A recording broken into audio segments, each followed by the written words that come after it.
सभी साहित्य सुधीजनों को नमस्कार। मित्रों, देखते ही देखते हम लोग जोगिंदर पॉल जी पर केंद्रित इस एकाग्र की 10वीं कड़ी में आ चुके हैं और आज हमारे साथ जुड़ी हुई हैं उषा नागपाल जी। तमाम मित्रों की ओर से मैं उनका हार्दिक स्वागत करता हूँ। थैंक यू, धन्यवाद। मित्रों, उषा नागपाल जी लंबे समय तक दिल्ली विश्वविद्यालय में अंग्रेजी पढ़ाती रही हैं और अनुवाद में खासी रुचि रखती है। जोगिंदर पॉल जी के साथ जुड़ी हुई हैं, पारिवारिक संबंध भी है, उस पर भी चर्चा होगी और इसके बारे में वे स्वयं बताएंगे। मित्रों, जोगिंदर पॉल जी के एक बेहद प्रसिद्ध कहानी संग्रह नहीं रहमान बाबू का अनुवाद इन्होंने किया, उर्दू से हिंदी में किया और उनका एक और संग्रह हिंदी में जो पहले से ही अनुदित रहा, अजन्मे, उसकी कुछ कहानियों का इन्होंने अंग्रेजी में अनुवाद किया। आप वह किताब द डाइंग सन के नाम से पढ़ सकते हैं। इसे वर्ष 2012 में हार्पर पेरिनियल ने प्रकाशित किया। ऐसे में उषा नागपाल जी के आज के इस संवाद के मुख्यतः 2 खंड होंगे।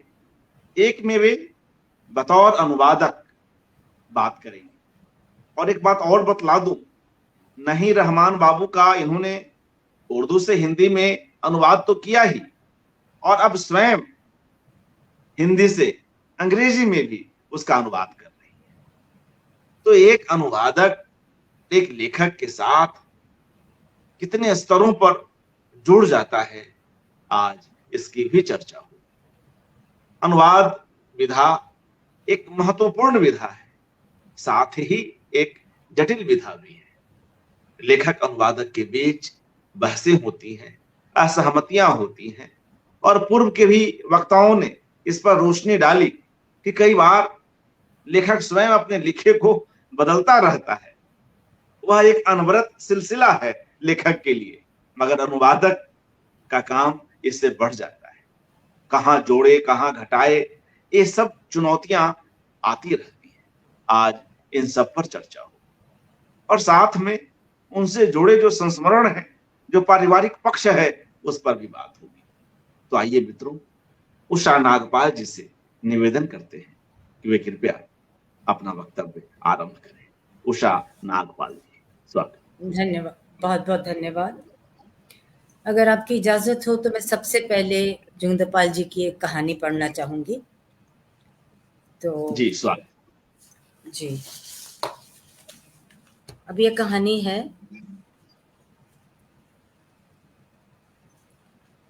मैंने कहानी को पहली बार मेले में देखा था रहमान बाबू। वह नन्ही मुन्नी सी थी और बेतहाशा रोते हुए अकेली मेले में इधर उधर भटक रही थी। इतनी भीड़ भाड़ में उसकी तरफ कोई भी ध्यान नहीं दे रहा था। पहले तो मैंने भी उसे नजरअंदाज करना चाहा, मगर मासूम को बिलखती आवाज मुझसे झेली न गई और मैंने आगे बढ़कर बेख्तियार उसे अपनी बाहों में ले लिया। तुम्हारा घर कहाँ है बेटी? तुम्हारा नाम, तुम्हारे बाबा, माँ? मगर नन्ही सी जान को कुछ भी मालूम न था। मैंने सोचा कि उसे पुलिस के हवाले कराऊं, मगर अपने छोटे छोटे हाथों से वह मेरे कंधों को इतने जोरों से थामे हुए थी कि मैं सिर झटक कर उसे अपने घर ले आया। हाँ बाबू, मैं अब लिखते लिखते बहुत बूढ़ा हो चुका हूँ, पर मेरी कहानी अब भी नन्ही मुन्नी है और वैसे ही मेरे आंगन में खेलती रहती है और मैं सब कुछ भूल कर उसके खेल, उसकी बातों पर रीझता रहता हूँ और रीझ रीझ कर मौत के किनारे आ लगा हूँ। हाँ बाबू, जी तो नहीं चाहता, पर इसके सिवाय और चारा ही क्या है कि मरने से पहले मैं भी उसे मेले में छोड़ आऊँ। ये कहानी मुझे बहुत अच्छी लगती है। वो मेले में छोड़ आए, उसके बाद किसने उस कहानी को पकड़ा, किसने अपनी बाहों में लिया या अपने घर में ले गए, इसका फ़ैसला तो ख़ैर मैं नहीं कर सकती। लेकिन मैं पहले ये बात बता दूँ कि मैं यहाँ किसी स्कॉलर के हवाले से नहीं हूँ। ना ही मैं ये दावा कर सकती हूँ कि मैं जोगिंदर पाल जी की गहरी सोच को किसी भी तरीके से पकड़ पाई हूँ। पर हाँ, मैं उनकी बहुत बड़ी फ़ैन रही हूँ और बहुत बड़ी एडमायरर। तो मैं पहले शायद ये बताना चाहूँगी कि मैं उनको कैसे और कब से जानती हूँ। मैं कोई 10 एक बरस की थी जब मेरी छोटी बुआ कृष्णा, जिनको मैं कृष्णा बहन जी कहती थी, वो ब्याह कर इंडिया से आईं और उनका ब्याह जोगिंदर पाल जी से हुआ और जोगिंदर पाल जी को मैं पापा जी कहती थी। मैं बहुत छोटी थी, मुझे बहुत कुछ याद नहीं है। लेकिन वो ज़माने थे जब बच्चों को बड़ों की बातों से दूर रखा जाता था। पर जैसे-जैसे मैं बड़ी हुई तो मैंने एक चीज़ ज़रूर सीखी, देखा कि कृष्णा बहन जी कई बार घर आती हैं, मेरी माँ से उनका बहुत गहरा रिश्ता था, बहुत प्यार था। तो मैं मेरी माँ के सामने कभी-कभी रो पड़ती हैं और कहती हैं कि मैं क्या करूँ?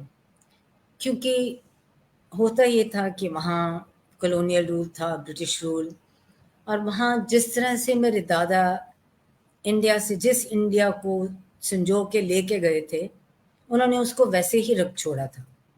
और अगर भी कोई पार्टी होती, कोई फॉर्मल फंक्शन होते, तो उसमें ये उम्मीद की जाती थी कि हर आदमी थ्री पीस सूट में जाए, टाई पहने, जूते। पापा जी एक वाहिद इंसान थे जो ये सब नियम तोड़ देते थे। वो सिर्फ पैंट के ऊपर एक स्वेटर पहन लेते और नीचे अपने सैंडल पहन के इन पार्टीज में चले जाते। घर आके मेरे डैडी, मेरे चाचा, दादाजी से शिकायत करते और वो फिर कृष्णा बहन जी को कहते कि तुम समझाती क्यों नहीं हो। और पापा जी कहाँ मानने वाले थे। तो शायद मेरी एडमिरेशन सबसे पहले इस बात के लिए हुई कि मैंने देखा कि कोई तो है जो दादाजी के खिलाफ जाता है, कोई तो है जो अपनी बात चलाता है, जो उस पेट्रियार्कल सोसाइटी में भी अपने दम पे खड़ा रहता है।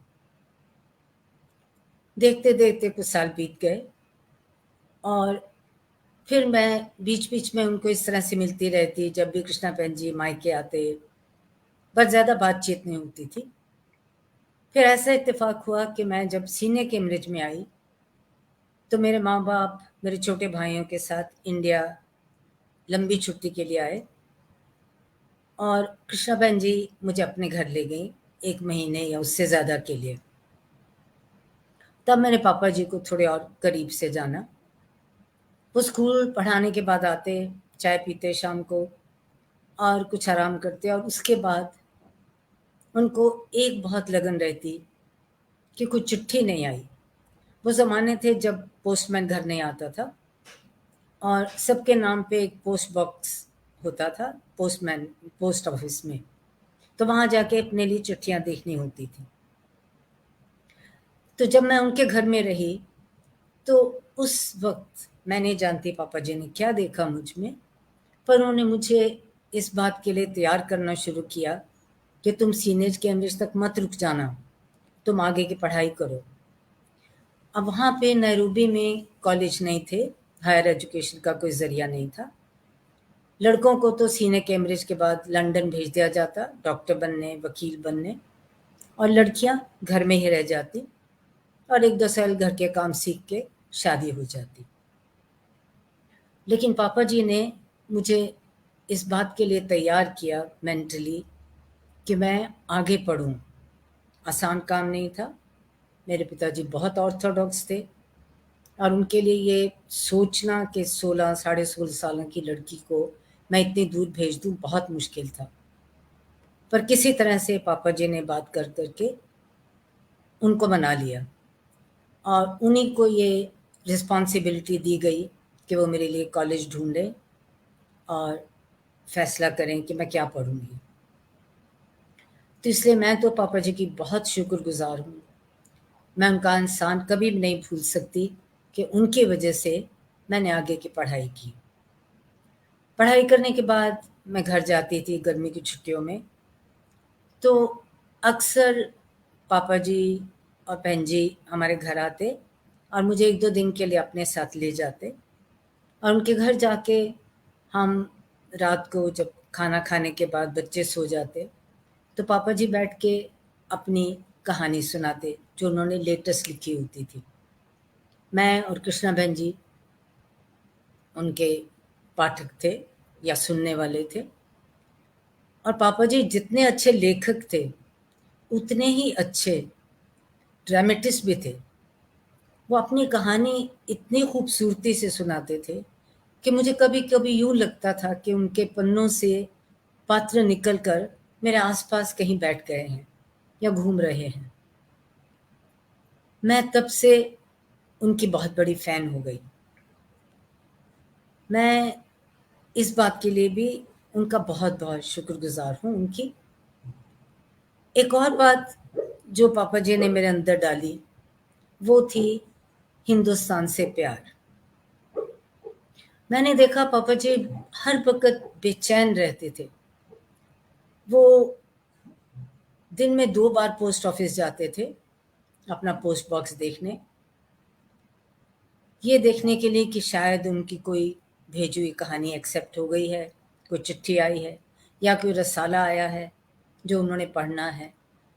तो वो इन वहाँ अफ़्रीका आए थे, इसी उम्मीद से कि वो कुछ पैसे कमाएँगे और इतने कमाना चाहते थे वो, ताकि वो कुछ सालों के बाद उनको नौकरी ना करनी पड़े और वो अपना पूरा टाइम अपनी राइटिंग को दें।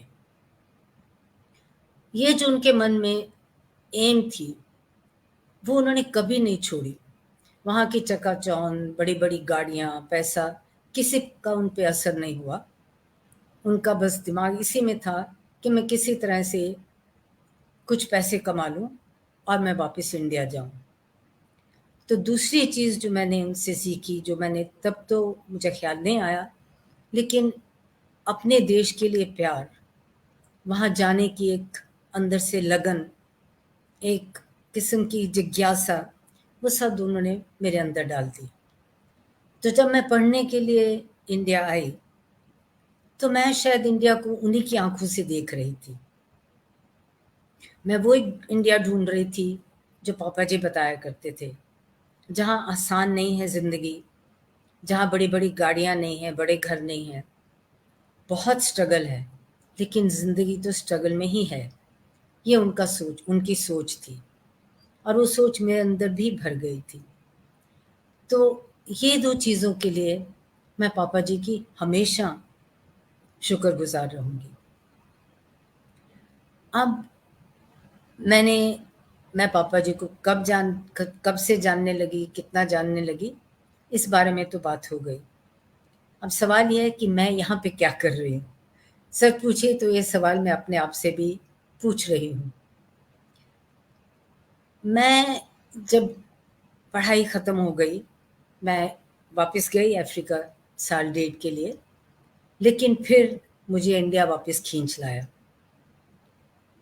मैं यहाँ आके नौकरी भी की मैंने। पापा जी तब तक वहीं पे थे। कृष्णा बहन जी और पापा जी फिर इंडिया आए और इत्तेफ़ाकन हम अलग-अलग शहरों में थे, दूरी थी, तो उतना राब्ता नहीं रहा। पर बहुत सालों के बाद फिर वो भी दिल्ली में आ गए और मैं भी दिल्ली नौकरी करने लगी। तब मैं उनके घर जब जाती तो कृष्णा बहन जी ने तब तक उर्दू सीख ली थी और उन्होंने उनकी कहानियाँ ट्रांसलेट करनी शुरू की थी। तो मुझे भी बहुत ख़्वाहिश हुई। तो पापा जी का पहला सेंटेंस था, करना चाहती हो? पहले उर्दू सीखो। उनको उर्दू से बहुत मोहब्बत थी। वो हमेशा मुझे, सुकृता को भी यही कहते रहते, उर्दू सीखो। और उनको इस बात का अफ़सोस रहता था कि ज़्यादा लोग उर्दू क्यों नहीं जानते। मैंने अपने आप को उर्दू सिखाई और ये मेरा सौभाग्य है कि मैंने पहले उनकी नहीं रहमान बाबू उर्दू से हिंदी में ट्रांसलेट की और अब मैं उसको इंग्लिश में करने की कोशिश कर रही हूँ। इस संदर्भ में मैं एक बात कहना चाहूँगी कि जब मैंने इसे हिंदी में ट्रांसलेट करना शुरू किया, तो मैं कुछ कहानियाँ लिखने के बाद पापा जी को सुनाती उनके घर जाके, और हमारे आपस में कभी-कभी इस बात पे बहस हो जाती। मैं और कृष्णा बहन जी एक तरफ हो जाते और पापा जी एक तरफ। क्योंकि वो चाहते थे कि मैं कोई भी बहुत बड़े जो उर्दू के वर्ड्स हैं, उनको मैं हिंदी में शुद्ध हिंदी जो उनको लगती थी, मैं उसमें ना डालूँ। जैसे मुझे याद आता है एक शब्द नुक्ता-ए-नज़र, और मैं लिख के लेके गई दृष्टिकोण। तो उनका रवैया था, ये क्या? नहीं, ये नहीं, तुम नुक्ता-ए-नज़र ही छोड़ो। और मैं उनसे कहती, पापा जी ये नहीं समझ में आएगा, आएगा, आएगा, तुम उसकी फ़िक्र मत करो। और इस तरह से हमारी कभी-कभी आपस में बहस हो जाती, कभी मैं उनकी बात मान लेती और कभी नहीं। उस कनेक्शन में मैं एक उनकी लाइन पढ़ना चाहूँगी, जहाँ पे वो एक कहानी है, जहाँ पे कोई मर गया है और उसकी आखिरी लाइन थी, नहीं बाबू, उसे अब कहाँ ढूँढते फिरोगे, आओ रब्बुल इज़्ज़त से उसकी मग़फ़रत की दुआ करें। अब इस बात पे मैंने बहुत पापा जी से कहा कि ये वर्ड नहीं समझ में आएगा हिंदी पढ़ने वालों को। तो उनका जवाब था, नहीं आएगा तो उनको बोलो उर्दू पढ़ें, पर ये यहीं रहेगा, क्योंकि जो ये शब्द कह रहा है, वो हिंदी का शब्द नहीं कह रहा है। तो इस तरह से मेरा पहला प्रयास था। तो बार-बार वो जीत जाते थे, कभी-कभी मैं और कृष्णा बहन जी जीत जाते, और ये किताब इस तरह से ट्रांसलेट हुई। उनको, जैसे मैंने कहा, उर्दू से बहुत ही लगाव था और वो चाहते थे कि ज़्यादा से ज़्यादा लोग उर्दू सीखें। अब जब ये किताब मैं कर रही थी, तो उस दौरान जैसे मैंने कहा मैंने भी उर्दू सीखी,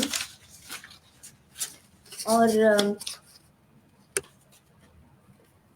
इसी कनेक्शन में मैंने देखा कि ये बात सच है, उर्दू बहुत खूबसूरत लैंग्वेज है, पर उससे ट्रांसलेशन की बहुत मुश्किल हो जाती है। उर्दू से हिंदी करने में उतनी मुश्किल नहीं होती, क्योंकि सेंटेंस स्ट्रक्चर वही है और आपको सिर्फ वोकैब्युलरी के कुछ शब्द उनका तर्जुमा करना है, उनको ट्रांसलेट करना है और उनके हिंदी का शब्द ढूँढना है। पर वहाँ पे भी ये बात सामने आ जाती थी कि जो शब्द तुम लिख रही हो, वो नहीं कह रहा जो मेरा उर्दू का शब्द कह रहा है। अब ये बात ज़ाहिर है कि आप जब 2 अलग लैंग्वेजेज़ लेते हैं, तो ये आसान नहीं है कि आप ठीक उसका इक्विवेलेंट या वैसा ही कोई शब्द ढूँढ पाएँ। मुश्किल लेकिन तब ज़्यादा पैदा होनी शुरू हो गई जब मैं उनको इंग्लिश में ट्रांसलेट करने लगी। और तब मैंने ये रियलाइज़ किया कि मैं उसके मामले में मैं उनकी जो किताब जो मैंने इंग्लिश में ट्रांसलेट की थी, द डाइंग सन, उसमें एक कॉन्वर्सेशन जो सुकृता और उनकी है, उसमें पापा जी का कहना था, the writer does not really function with total freedom. He needs to own the local specific truths of whatever he may have chosen to be concerned about. यानी राइटर को भी पूरी फ्रीडम नहीं होती है। उसे जिस मुद्दे को लेके वो कुछ लिख रहा है, उसकी लोकल हकीकत जो है, सच्चाई जो है, उसको अच्छी तरह से सिर्फ समझना ही नहीं है, उसको अपना लेना है, अपना बना लेना है। इतना ही नहीं, वो आगे चल के कहते हैं, he has to be the complete master of that local experience. अब बहुत मुझसे पहले जैसे चंदना दत्ता ने भी इस बात को बहुत जोर दिया कि पापा जी की जो कहानियां हैं वो पाठक से भी, अपने रीडर से भी उतनी ही क्रिएटिविटी एक्सपेक्ट करती हैं। वो जितना लिखते हैं उतना अनकहा छोड़ा है, जो पढ़ने वाले को उसको एक शक्ल देनी है, उसको समझना है। और इसी तरह से जब आप,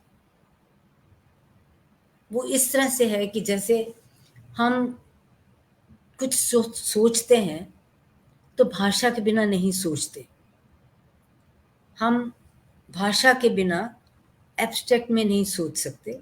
भाषा, लैंग्वेज उसका एक बहुत ज़रूरी हिस्सा है हमारी सोच का। तो जब एक लेखक एक ज़ुबान में सोचता है और उसको वो अपने अंदर समो लेता है, तो उसको जब ट्रांसलेट करना होता है किसी और भाषा में, तो यूँ समझिए कि आपको पहले उस सोच को अलग करना है, उसके ऊपर जो जिस भाषा का जामा पहनाया हुआ है उसको निकालना है और एक दूसरी भाषा का जामा पहनाना है।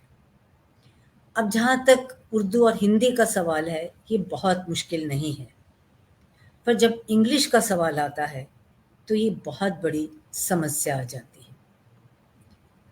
आपको उस कहानी की रूह को एक भाषा से दूसरी भाषा में लेके जाना है और आपको ऐसे शब्द ढूँढने हैं जो ओरिजिनल की, जिस भाषा में वो लिखी गई है उसके बहुत नज़दीक हों। जो लंबी कहानी होती है वो फिर भी इस मामले में थोड़ी आसान होती है कि अगर उसको ट्रांसलेटर किसी बात को बीच में पूरी तरह से ना भी समझे, तो कॉन्टेक्स्ट जो है, जो परिवेश है, वो उससे वो समझ में आ सकती है बात पाठक को। लेकिन जब छोटी कहानियों का सवाल आता है, उस वक्त ये बात बहुत अहम हो जाती है, क्योंकि आपके पास इतना वक्त, इतनी लाइनें, इतना पेज नहीं है कि जो राइटर कह रहा है वो अगर इस लाइन में क्लियर नहीं हुआ तो शायद अगले पेज में क्लियर हो जाएगा। ऐसा नहीं होता। कोई कोई कहानियाँ इतनी छोटी हैं और कि वो एक्सपैंड नहीं हो सकती हैं। तो जैसे मैं भी पढ़ रही थी, पापा जी की सोच थी कि जब आप उस लोकल ट्रुथ को अपना लेते हैं तो कहानी अपना फॉर्म खुद ढूंढती है।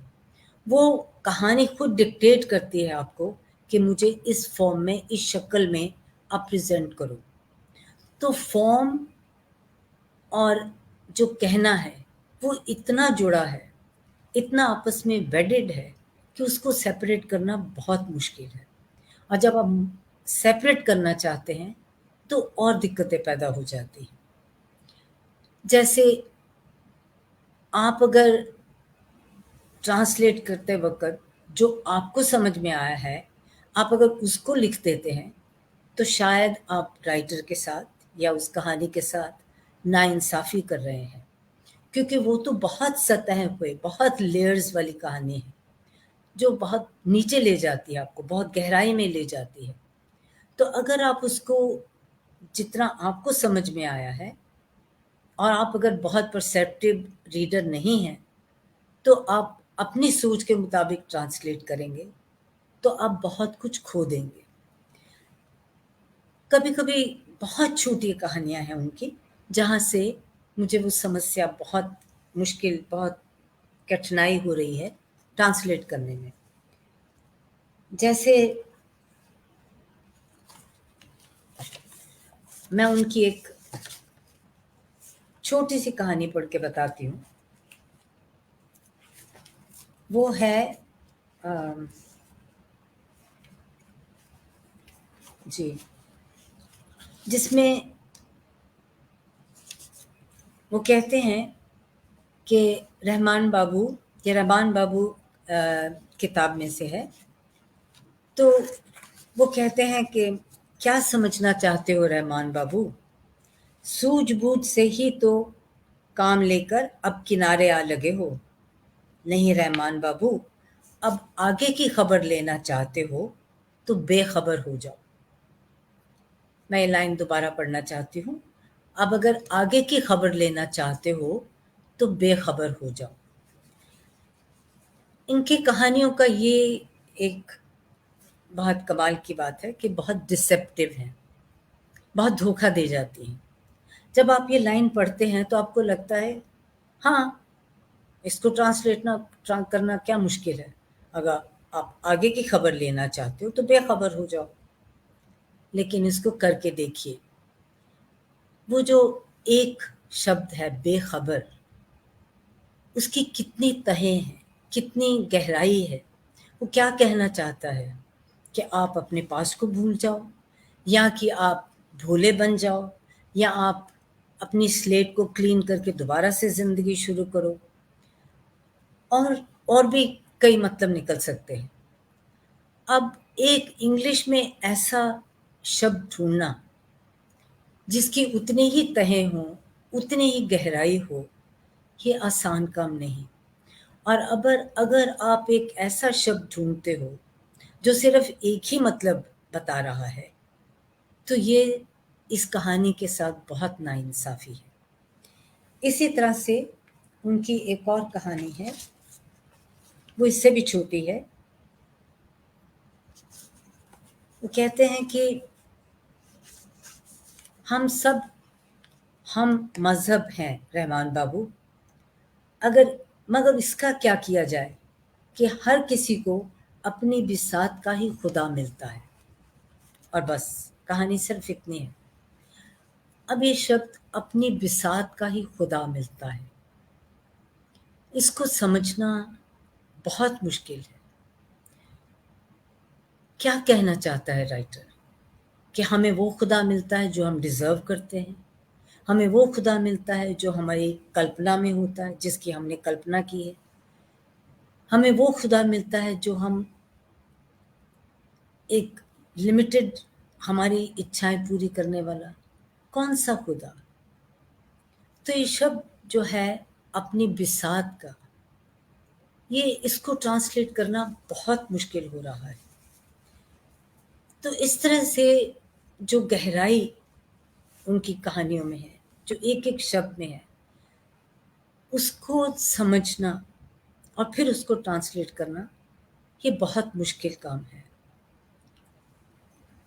जोगिंदर पापा जी की कहानियाँ जो हैं, आपको पहले गहराई में अंदर उतरना पड़ता है, समझना पड़ता है कि राइटर कहना क्या चाह रहा है, और फिर आपको कहानी के बाहर आना होता है और उसको एक अलग जामा पहनाना है, अलग भाषा का, जो कि बिल्कुल आसान काम नहीं है।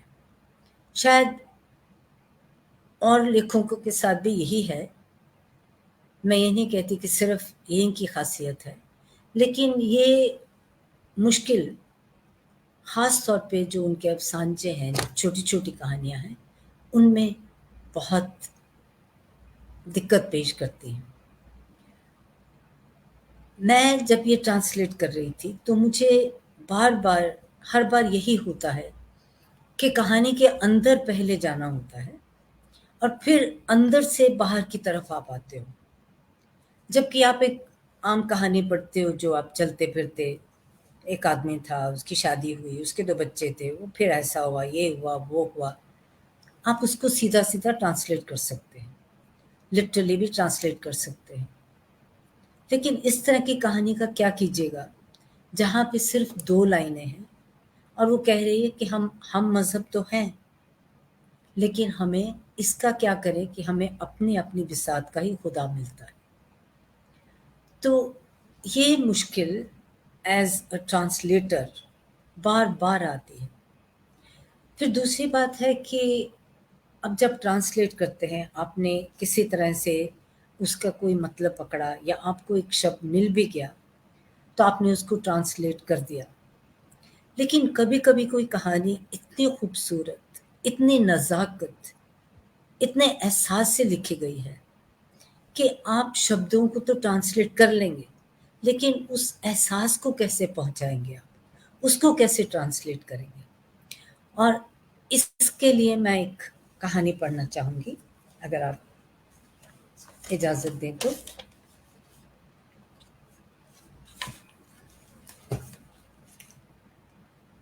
ये कई साल पहले सॉरी वो कई साल पहले से ज़हनी तौर पर बहुत परेशान था बाबू। बहुत थका-माँदा और लंबी तान कर सो जाना चाहता था। इतना गहरा कि आँख खुलने में ना आए। आखिर खुदा ने उसकी सुन ली। ये बड़ी गहरी नींद सो गया और मिट्टी का मिट्टी पड़ा रहा और इस तरह अपने घोर सपनों से कच्ची कब्र पर फूल-फूल बरामद होने लगा। मैं आखिरी लाइन फिर से पढ़ना चाहूँगी। और इस तरह अपने घोर सपनों से कच्ची कब्र पर फूल-फूल बरामद होने लगा। अब इसको आप कितनी भी मेहनत करके ट्रांसलेट करें, लेकिन आप वो एहसास, वो जो नज़ाकत, उन शब्दों का जो एक फ़ील है, उसको ट्रांसलेट करना बहुत मुश्किल है। तो इसीलिए मैं ये कहानियाँ बहुत सालों से कर रही हूँ और बीच-बीच में मैं छोड़ देती हूँ, फिर दोबारा पकड़ती हूँ और मैं कम से कम इन कहानियों को 5 या 6 बार रिवाइज़ कर चुकी हूँ। लेकिन हर बार जब मैं वापस जाती हूँ, तो मुझे यही लगता है कि अभी भी कहीं कमी रह गई है। अभी भी वो जो ओरिजिनल है, उसके नज़दीक नहीं पहुँच पाई है। शायद मैं नहीं उसको समझ पा रही पूरी तरह से, या शायद मैं एज़ अ ट्रांसलेटर जस्टिस नहीं कर पा रही हूँ। पर ये एक बहुत बड़ी डिलेमा है। पापा जी की राइटिंग की एक और मैंने ख़ासियत नोट की, और जो ट्रांसलेटर के लिए मुश्किल पैदा करती है, कि वो बहुत बार इस तरह के जुमले इस्तेमाल करते हैं, जो आम भाषा के हैं वैसे तो, पर जब वो किसी कॉन्टेक्स्ट में आते हैं, तो उनका मतलब अलग हो जाता है।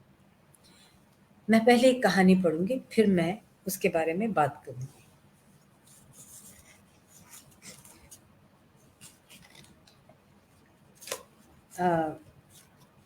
ये कहानी है जी, मौत वाक़या हो जाने के बाद भी कोई जिए जाने की ठान ले, तो यही तो होता है रहमान बाबू। बूढ़े को अपने किए धरे पर इतना नाज़ था, जैसे उसने अपनी खूबियों से अमर हो जाने का हक पा लिया हो। हमेशा खाऊं-खाऊं खांसते हुए लंबी चौड़ी डींगे हाँकता रहता। नहीं बाबू, मर तो वो कब का चुका था।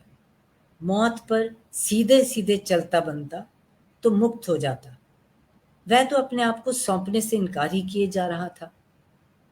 होनी को बेचारे पर तरस आने लगा। अच्छा भई, जी भर के जी लो। मगर इतने में क्या हुआ बाबू, कि बूढ़ा अपनी याददाश्त ही खो बैठा। नहीं बाबू, याददाश्त ही खो बैठा, तो उसे क्या मालूम कि वो अपना आप ही है, और जिसे वो बुला रहे हैं, वो कौन है? यही तो कह रहा हूँ बाबू, जो मर खप चुका हो, वह जी थोड़े ही रहा होता है। अब इस कहानी में अगर आप देखें, तो शुरू से किए धरे पर लंबी चौड़ी, इसी तरह से ये लाइन, मौत पर सीधे-सीधे चलता बनता, तो मुक्त हो जाता। अब ये सीधे-सीधे शब्द जो है, ये ज़ाहिर है स्ट्रेट अवे तो नहीं कह रहा है, कुछ और कह रहा है।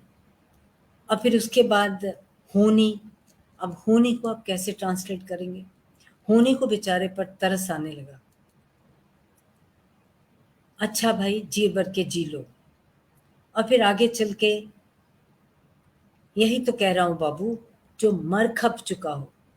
अब मर खप चुका भी सिर्फ मरना नहीं है, जब हम कहते हैं वो मर खप चुका, तो वहाँ एक किस्म की हम ये कह रहे हैं कि वो कब का मर गया या वो ख़त्म हो गया, सिर्फ़ मरने की बात नहीं है। अब जब इसको इंग्लिश में ट्रांसलेट करना है, तो देखने को ये बहुत सीधे-सीधे शब्द लगते हैं, पर ये बहुत आसान नहीं है ट्रांसलेट करने। और सामने एक कहानी मेरे आ गई है 2 लाइनों की। तुम बोलते बहुत हो, इसीलिए मेरी समझ में नहीं आते। हाँ, यही तो, ज़रा चुप साध लो, तो झट समझ में आ जाओ। शायद मुझे भी यहाँ चुप साधनी चाहिए और मैं यही कहूँगी जो भी सुन रहे हैं कि जब तक आप इनकी कहानियाँ पढ़ते नहीं हैं, उनमें डूबते नहीं हैं, उसकी गहराई तक नहीं पहुँच पाते, तब तक उनको ट्रांसलेट करना बहुत मुश्किल है।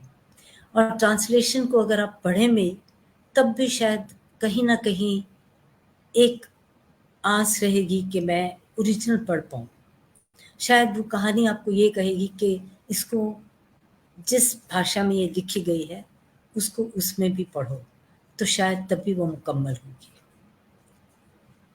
हाँ जी, अर्पण जी, आप कुछ कहना चाहेंगे?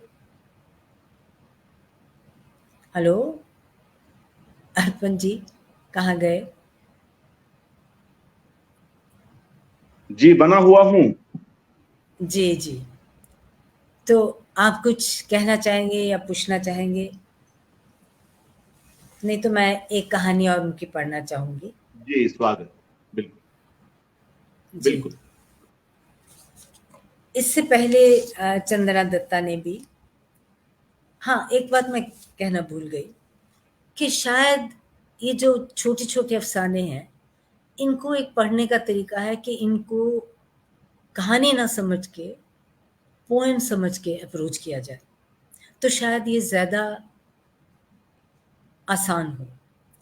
मेरे कहने का मतलब ये है कि हम एज़ अ रीडर जब प्रोज़ पढ़ते हैं, तो हम एक अलग किस्म की धारणा लेके चलते हैं।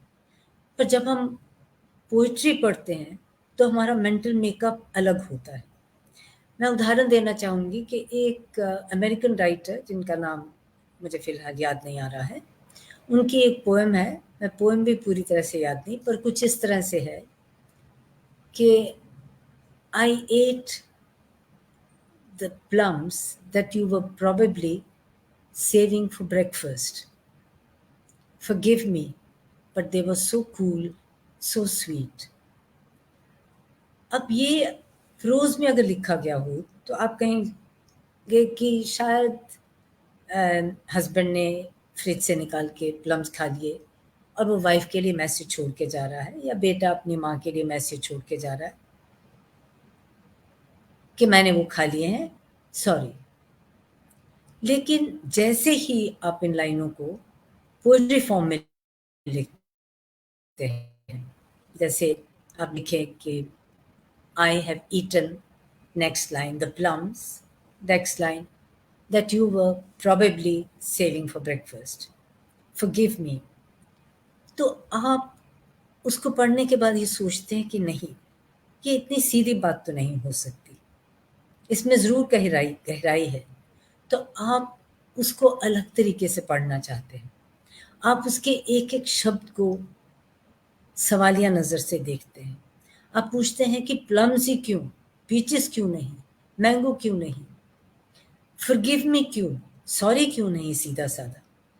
फ़ॉरगिव मी तो हम अक्सर तब यूज़ करते हैं जब हमने कोई बड़ा गुनाह किया हो। तो इस तरह से सवाल करते-करते हम उस कविता की गहराई पे ही नहीं पहुँचते, बल्कि उसमें ऐसी इंटरप्रिटेशंस ढूँढते हैं, जो शायद राइटर ने भी ना सोची हों। तो ये जो छोटी-छोटी कहानियाँ हैं, ये भी इसी तरह की अटेंशन डिमांड करती हैं। ये भी चाहती हैं कि आप उनको एक बार पढ़ो, दूसरी बार पढ़ो, उनके शब्दों का मतलब समझो, उनको सवाल करो कि बेखबर क्यों? किस लिहाज से बेखबर? या बिसात का क्या मतलब है यहाँ पे? क्या कहना चाहता है राइटर? और इस तरह से आप शायद उनकी गहराई तक पहुँचने के लिए आसानी होगी। और जब गहराई तक पहुँचेंगे तभी तो आप ट्रांसलेट भी कर पाएँगे। तो शायद एक तरीका ये है इन अफसानचों को पढ़ने का कि आप उनको एक कविता की तरह पढ़ें, तो ज़्यादा गहराई तक पहुँच पाएँगे। हाँ जी, अर्पण जी, आप जी इस बात से एग्री करते हैं क्या? बिल्कुल, यह तो आवश्यक ही है कि बार-बार हमें टेक्स्ट की ओर जाना पड़ेगा। बतौर पाठक भी जी, और अनुवादक के रूप में तो खास तौर से।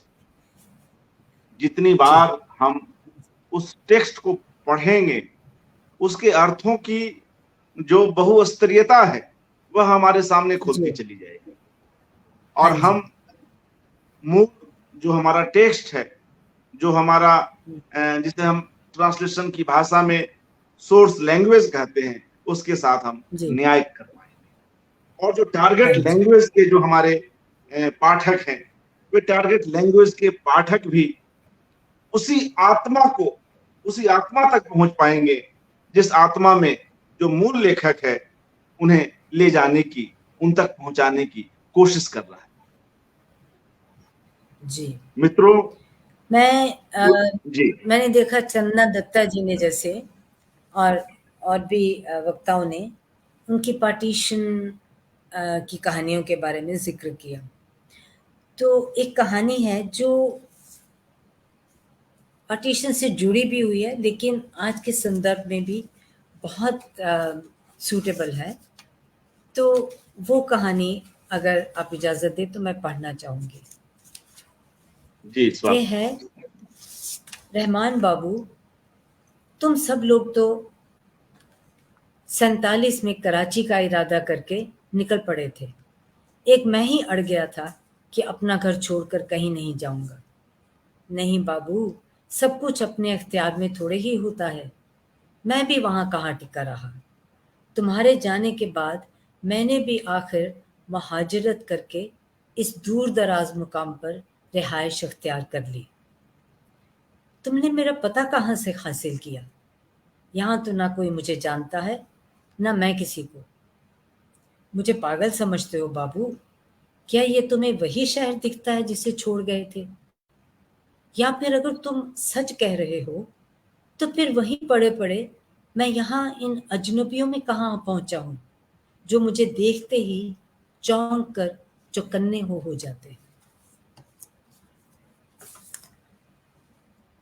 जी, मैं इस कहानी को इलैबोरेट नहीं करना चाहूँगी, पर जो सुनने वाले पाठक हैं, मैं चाहूँगी वो इस बारे में सोचें और इसकी जो इसमें जो एक दर्द है, जो एक किस्म की आज के संदर्भ में भी जो बहुत फिट बैठता है, उसके बारे में वो सोचें। जी, अर्पण जी। एक चीज इसके बारे में भी बतलाएं कि आपने जी, अजन्मे सॉरी नहीं रहमान बाबू की कहानियों जी, को उर्दू से हिंदी में अनुवाद किया। जी, आपको वे कहानियां इतनी अच्छी लगी, आप उन कहानियों के साथ इस तरह जुड़ गई कि अब उन्हें हिंदी से जी, अंग्रेजी में कर रही हैं। हाँ तो जी, उनका हाँ, उनमें से आपने काफी अंशों को और काफी बिंदुओं को उन कहानियों में जो बिंदु हैं उनको आपने टच भी किया।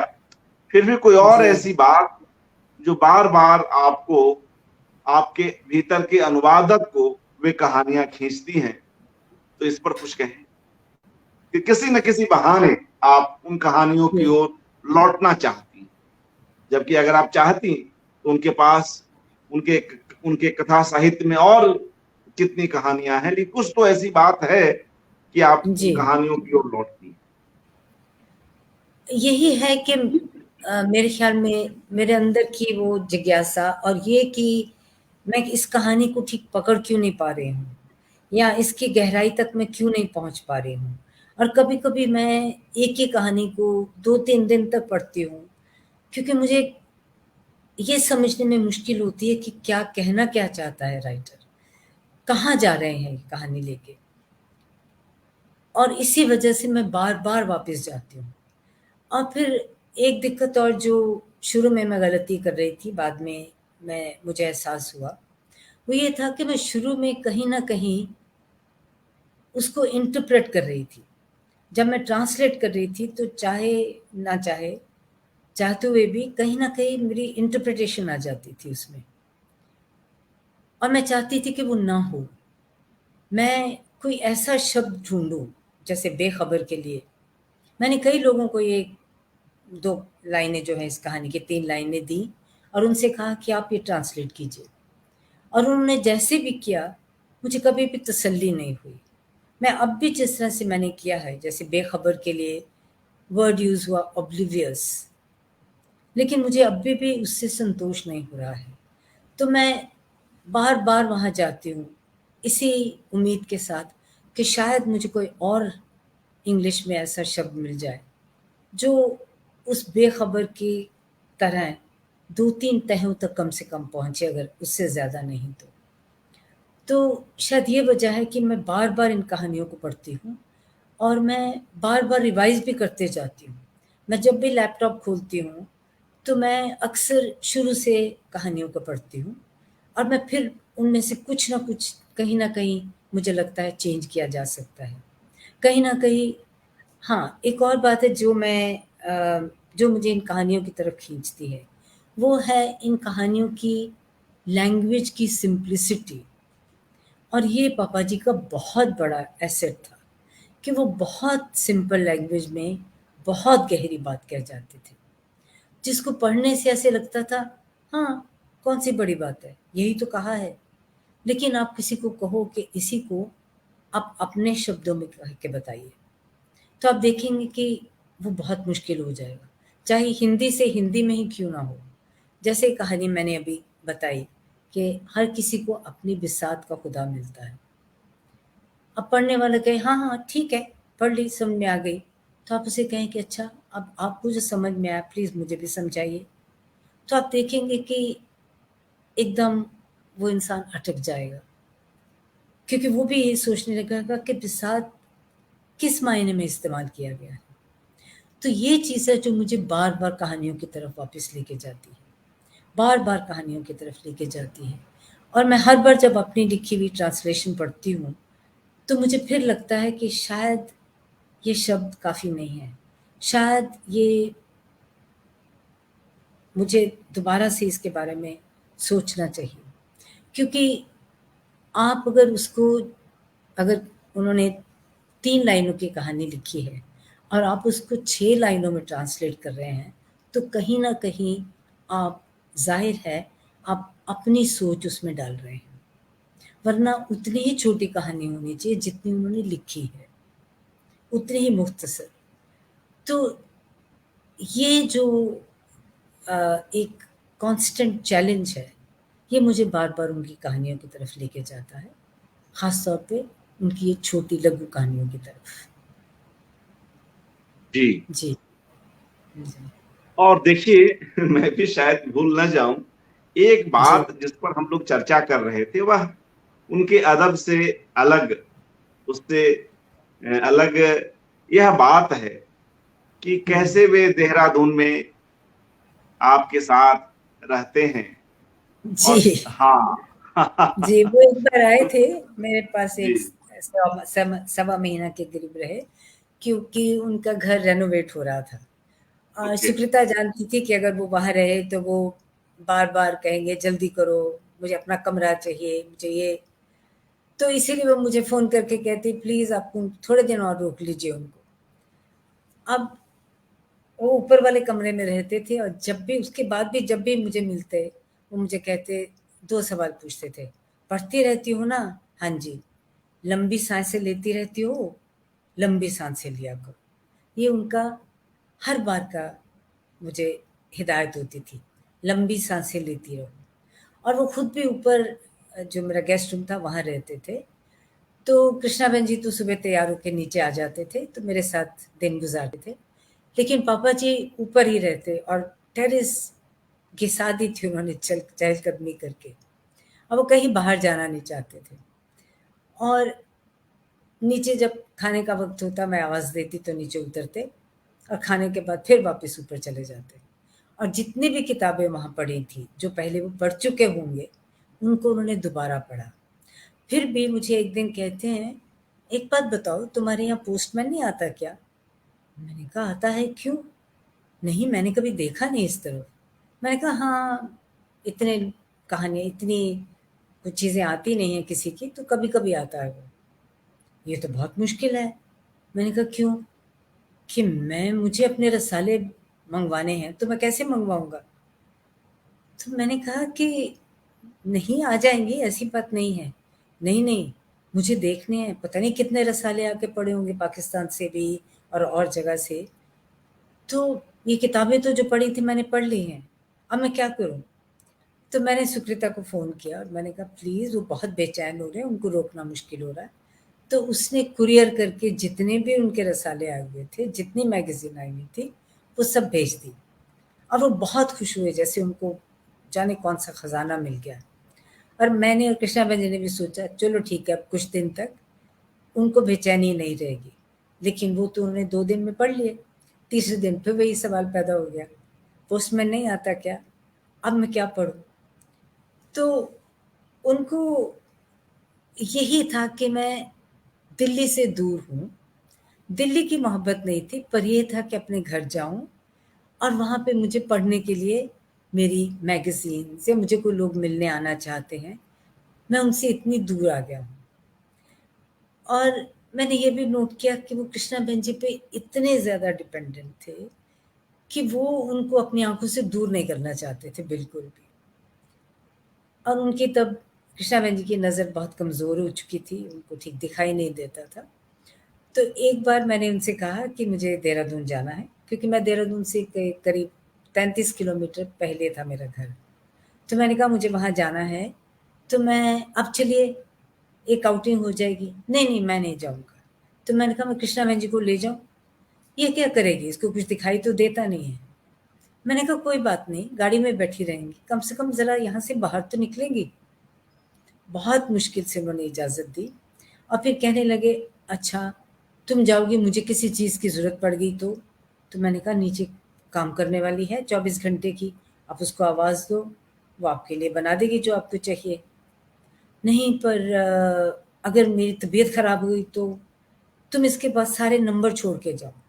तो पता नहीं कितने नंबर मैंने उसको अपनी काम वाली को दिए कि भई इनकी ज़रा भी तबीयत ख़राब हो, इसको बुला लेना, ये करना, वो करना।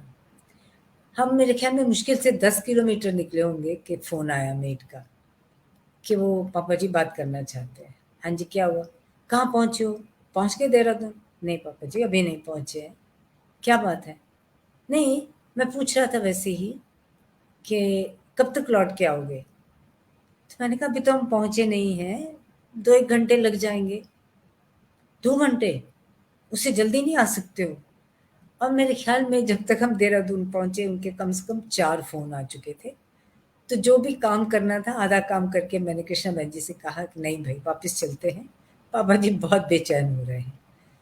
तो वो अपनी किताबों के साथ बहुत जूझे रहते थे, पर उनको हर वक़्त कृष्णा बहन जी आस-पास चाहिए थी। उनको लगता था कि नहीं, ये अगर वहाँ नहीं है, तो मैं जैसे गुम हो गया हूँ। मेरी दवाई कौन देगा? मुझे कब चाय चाहिए ये कौन बताएगा? तो इस किस्म की डिपेंडेंस कभी-कभी मुझे अजीब भी लगती थी, पर बहुत डिपेंडेंट थे वो। और जितने दिन वहाँ रहे, मुझे तो ख़ैर बहुत ही अच्छा लगा।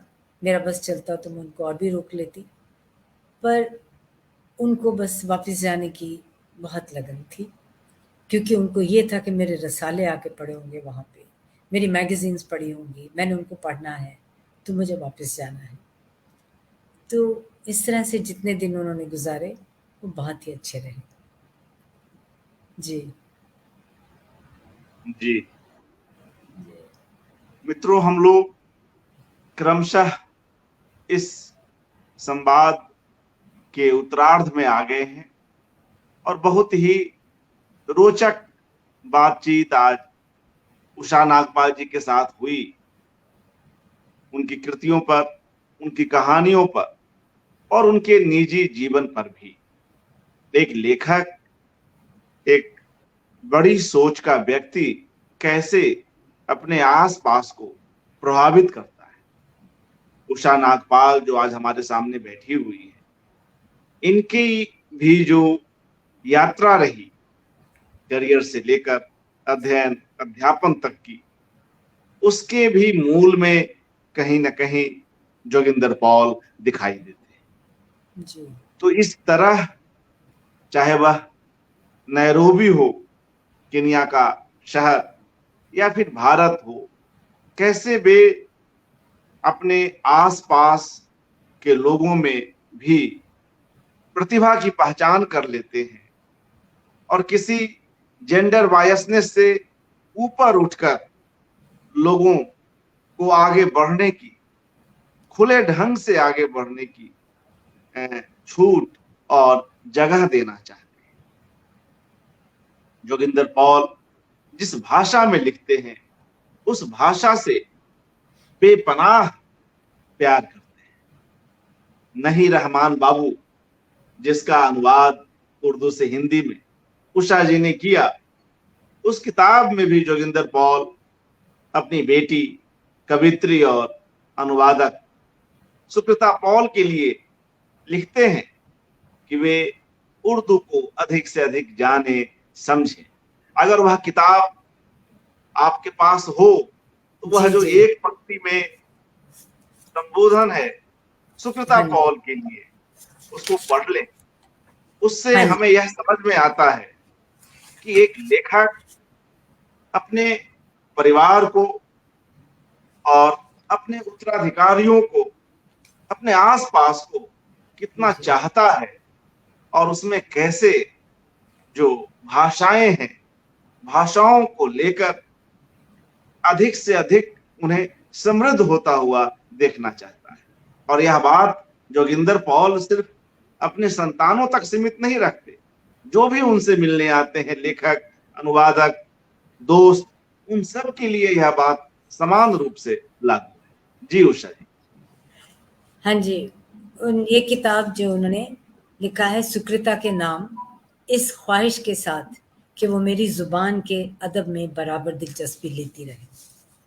वाह जी। और आज भी हमने उषा जी के माध्यम से उनके अफसानचों पर भी चर्चा सुनी, और जाते जाते एक अफसानचा मेरी ओर से, मैं भी लोभ संवरण नहीं कर पा रहा हूं उनकी लघु कथाओं को पढ़ने का और उन्हें आप लोगों के साथ साझा करने का। उनकी एक लघु कथा है, अफसानचा है, ताकुब। ताकुब जिसे उर्दू में पीछा करना कहते हैं। कोई ताकुब, इस एक शब्द के बहाने कितनी प्यारी कहानी कह जाते हैं जोगिंदर पॉल। स्त्री पुरुष संबंधों को लेकर यह कहानी, सीधी सादी कहानी, कितनी दूर तक चली जाती है, इसका अंदाज हम लगा सकते हैं। मैं सीधे कहानी पढ़ता हूं, ताकुब जोगिंदर पॉल। मैं एक खूबसूरत औरत के पीछे लगा हुआ था कि थोड़े फासले पर वो एक तन्हा मुकाम पर रुक गई और मेरी तरफ मुड़कर गोया हुई, आओ अब मेरे साथ चलो, मैं भी तुम्हारे आगे इसलिए चल रही थी कि तुम्हारा पीछा कर सकूं। तो जिस अपने आप में कहानी कितने तरह के अर्थों की व्याख्या की मांग करती है, और जिन पोएटिक टचेस की बात उषा जी ने भी की कि उनके प्रोज में जो अपने आप में जो काव्यात्मक गुण आते हैं, काव्यात्मक सौंदर्य आते हैं, वह भी अपने आप में कमाल का है। इस अफसानचे में भी हम वे poetic expressions of the prose देख सकते हैं। बहुत बहुत शुक्रिया उषा नागपाल जी। नहीं, मुझे बुलाने का बहुत बहुत धन्यवाद।